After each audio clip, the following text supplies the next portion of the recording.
For example, I've seen you on TV a lot in the last couple of years. I know everything you know, or that you tell us, about the Russian situation.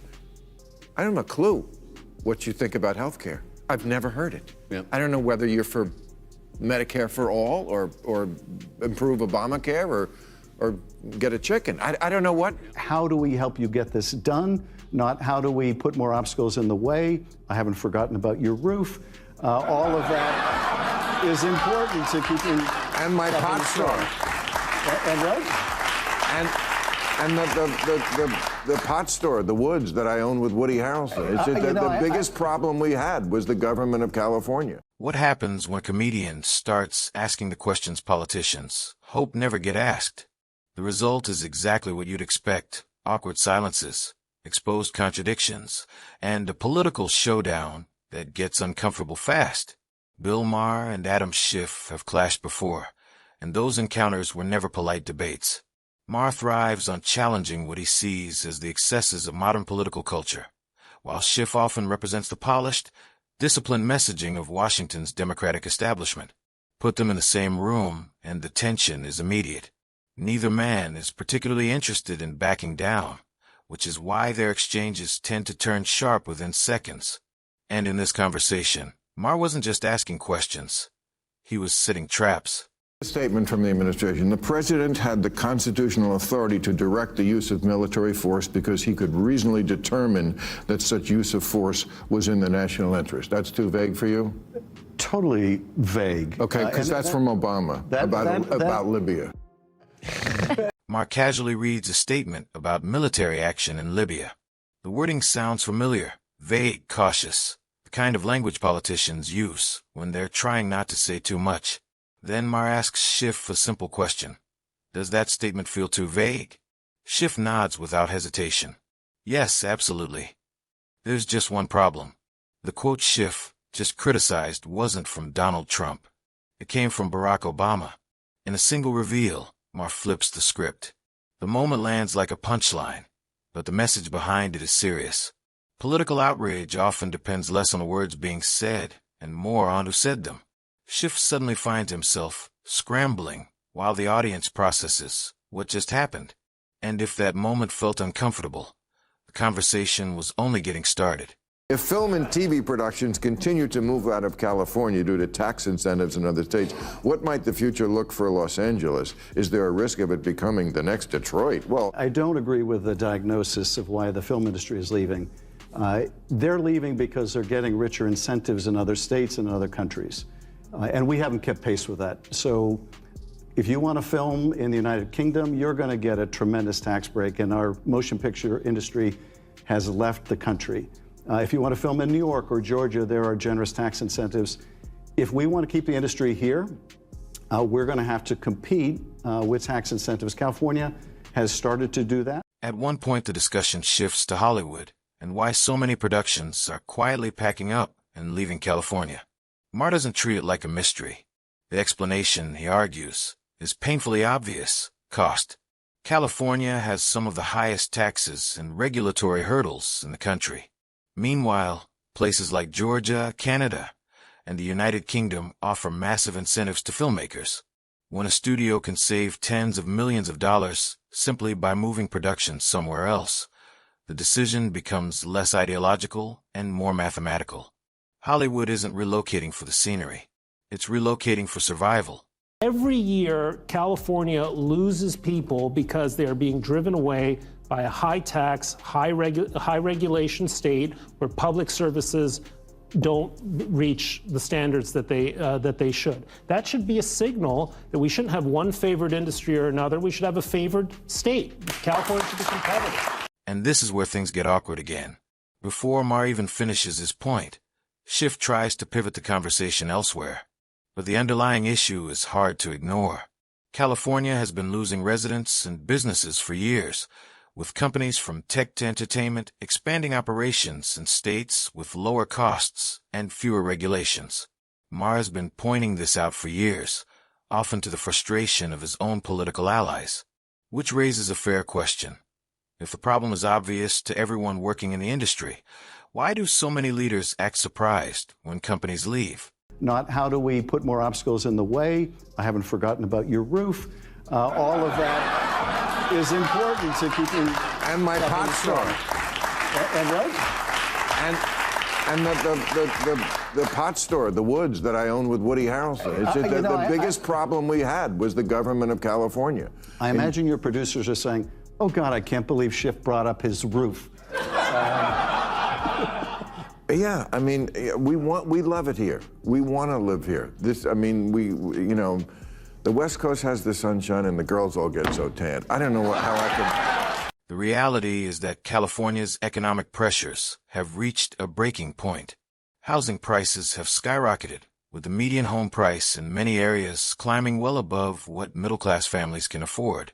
Taxes remain among the highest in the United States, and layers of regulation make it extremely difficult for businesses to expand or even operate efficiently. Put all of that together, expensive housing, heavy taxes, endless bureaucracy, and the result is predictable. People leave. Companies follow. If California wants to keep its reputation as an economic powerhouse, critics like Maher argue that something has to change. Lower costs, smarter regulation, and leadership willing to admit the system isn't working as well as they claim. Does the panel agree with the UK's proposal to impose a social media curfew for kids? How realistic is it to enforce? I did a bit here one night suggesting I was going to open a place called Bill Maher's Catholic School. Let me finish. Because Catholic schools are popular now, even with people who aren't Catholic. It's the last place you can send your kid to get an old school education. And they just tell the kids, forget about the Jesus stuff. Just, to them, that's okay indoctrination, as opposed to some of the other indoctrination that goes on. And also, the Catholics don't put up with bullshit. They take your phone, you have to learn your P's and Q's and your grammar and all this kind of stuff. And that's what I just don't understand, that parents don't have the whip hand anymore. Not that you should actually... Then the conversation takes another unexpected turn, this time toward education and technology. Years ago, many education reformers championed smartphones and constant internet access in classrooms. The idea was simple. Digital tools would modernize learning and prepare students for the future. But reality hasn't always matched the promise. Teachers across the United States increasingly report classrooms filled with distractions, shortened attention spans, and students glued to social media instead of coursework. That's why Maher raises a controversial question. Should America follow the United Kingdom and restrict social media access for children until they reach a certain age? Every movie and TV show that has a teenager in it cannot be mischaracterizing this.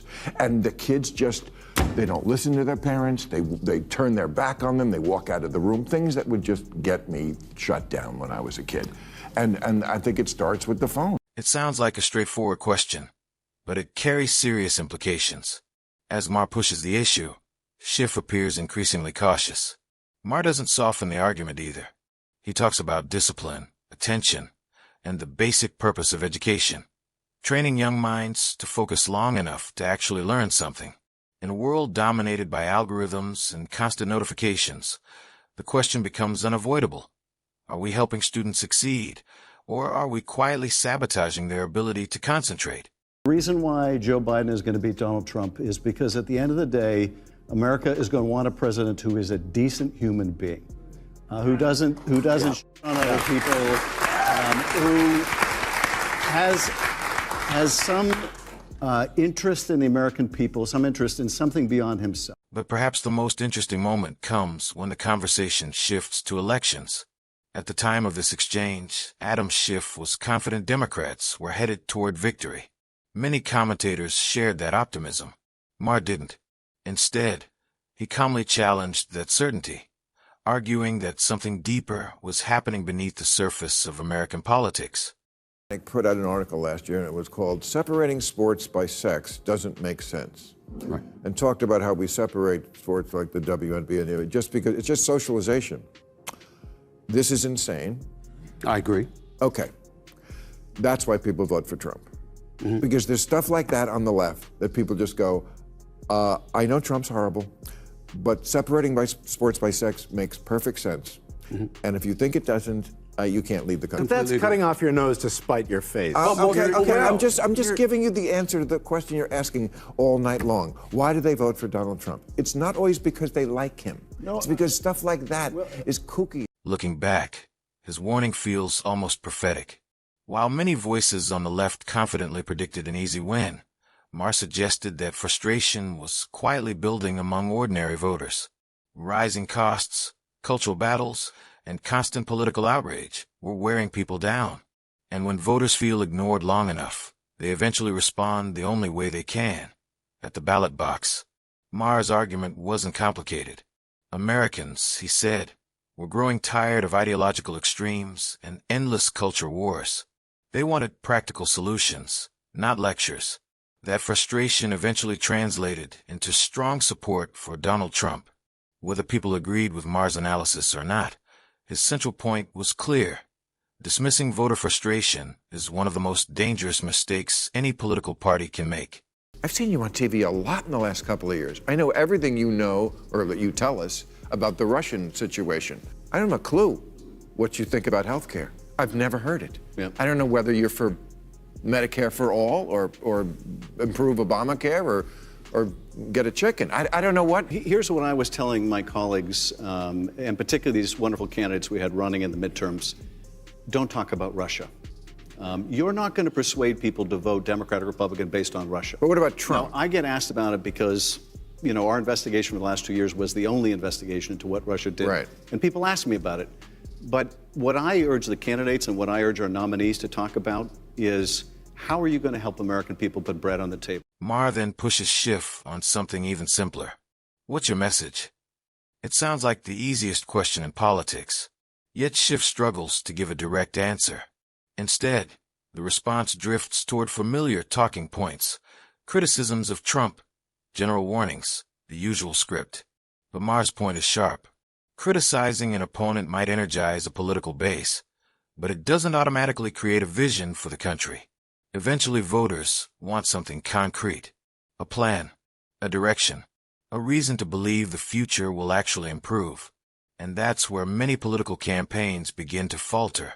Governor-elect Abigail Spanberger, who before the 24 election said things like, if the party didn't shift to the center, we will get torn apart. We need to never use the word socialist or socialism ever again. Well, she was right, but they didn't listen. At least the party has a clear choice here. One wing is saying don't ever use the word socialist again, and one is saying, I am a democratic socialist. The conversation eventually lands on another controversial subject: the growing enthusiasm for socialist-leaning ideas inside parts of the Democratic Party. Maher's reaction is less ideological and more strategic. He asks a simple question: why embrace a label that historically scares away moderate voters? Polling in the United States has repeatedly shown that while progressive policies can attract strong support, the word socialism still triggers skepticism among independents and swing voters. For Maher, the concern isn't about debating ideas, it's about political reality. If the goal is winning elections, why adopt messaging that could alienate the very voters needed to win them? It's a question few people inside the party seem eager to answer. how do we decide who's right? Well, it turns out we don't really have to flip a coin. We have the evidence. In 2024, 13 Democrats won. In districts, Trump also won. All moderates. This isn't rocket science. All the left-leaning think tanks have done autopsies on 2024, and they all came up with the same message: move to the center. Even the New York Times, which did so much to promote woke politics, now says the partisans are wrong. Moving to the center is the way to win. Democrats should recognize the party moved too far left on social issues after Obama left office. By the end of the conversation, a pattern becomes clear. Maher keeps returning to the same theme. Political leaders often prefer safe talking points over uncomfortable honesty.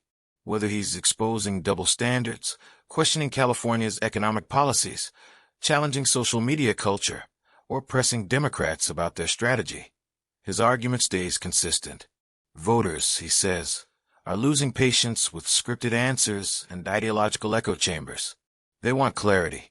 They want accountability. And most of all, they want leaders who can handle tough questions instead of dodging them.